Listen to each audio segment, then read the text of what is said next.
When it comes to financial independence, getting rich, trading and investing, everything is associated with a single term: money. But what is money? How was money created? And what purpose does it serve? Here's a little history about money. And believe me when I say this, it will change your mind and your perspective on many things in your life. Greetings everyone and welcome back to Stock Miner. Thanks for tuning in. Let's get right into it and take a leap back in time, about 4,000 years ago. We are in a marketplace. People are selling food, clothes, livestock, iron goods, and more.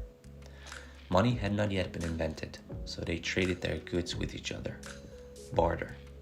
The baker offered his bread in exchange for a garment. The iron worker got a cow from the farmer in exchange for one of his finest knives. That's how the business went. It was a trade.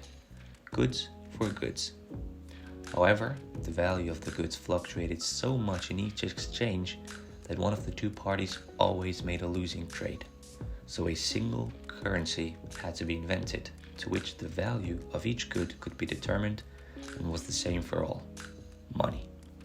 So instead of 5 loaves of bread for a garment, you could now pay 15 coins, and also the blacksmith will pay 15 coins. It was the same for everyone. But in order for these coins to work, they needed to have some sort of value. What good is a metal coin if you can have a fresh loaf of bread? The first coins were made out of electrum, which is an alloy of silver and gold.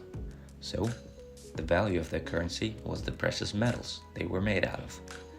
But let's quickly define the word value. Value is something that we humans give importance to, and because it has a benefit for us. To a dog, gold has no value, but to us humans, it does. Okay, keep this in mind for later. Fast forward, those coins were diluted with cheaper alloys. The concept of exchanging goods with currency worked very well, and soon money was printed. But here's where it gets interesting. Let's settle the question, where does money come from? Who makes money? That's the task of the central banks. They either print or hold back money in order to keep the world's economy flowing. Until 1971, central banks printed only as much money as they could back with gold, the gold standard. The more gold was found, the more money could be printed. The money had a direct value to the gold, which still made it valuable. Instead of making coins out of valuable gold, though, people could make pretty jewelry or use it in electronics and sensors. Instead, people paid with paper and metal coins, which still have value because it's correlated with the amount of gold. In August 1971, the US dollar was taken off the gold standard. The currency, money, was now backed up by nothing, completely loose, which means it had lost its value and meaning. What happened since then is the central banks are able to print as much money as they want and whenever they want. Banknotes and coins, physical money, make up only 3% of the world's money. The remaining 97% is debt, so money that no one has. Let me explain. Imagine you want to buy a car for $100,000. You pay down $10,000 and get a loan for $90,000. You now just created $90,000 of debt. The bank doesn't really have those $90,000, they just create it because they can. What the bank is doing is making the interest so that they get the $90,000 back with some extra profit for them. But there doesn't seem anything to be wrong with that, because you get a fancy car, the bank makes a profit with their interest, and those generated $90,000, who cares, because there is no gold standard, right? But it's not that easy though. So imagine everybody getting a loan for something they want now, but can't afford at the moment. More and more money is generated, and that creates inflation. Inflation is when money, the currency, loses value. But how does it lose value? Because it keeps getting more. Imagine you buy a limited edition shoe, one of 100. The shoe will preserve its value because there's a limited amount out there. But now the brand decides to make a restock and sell another 900 pairs of shoes of that limited edition. The value of your shoe gets diluted. The same with currency. The more money is being printed or generated, the more you dilute the system. The money loses buying power, so to say.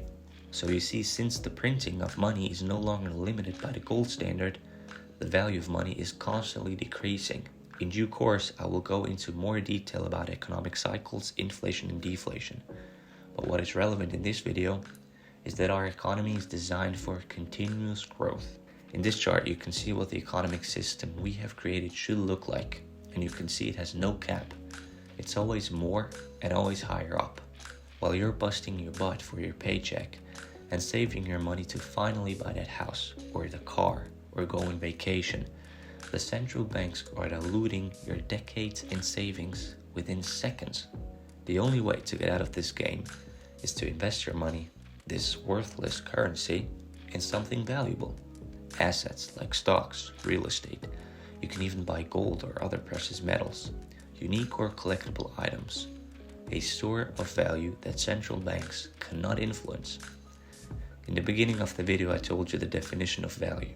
A piece of paper, a metal coin, or some digits on a screen have no value if it's not connected or correlated with something of actual value. This event, the removal of the US dollar from the gold standard, is for many the worst thing that could have happened to our economy. The other side thinks the same, but understands that money can buy other stores of value that cannot be manipulated. And that, ladies and gentlemen, is the game. The game where money lost its values decades ago, and people who understand that will make it out of the rat race. I'm working on it. What about you? I'll see you next time. Bye-bye.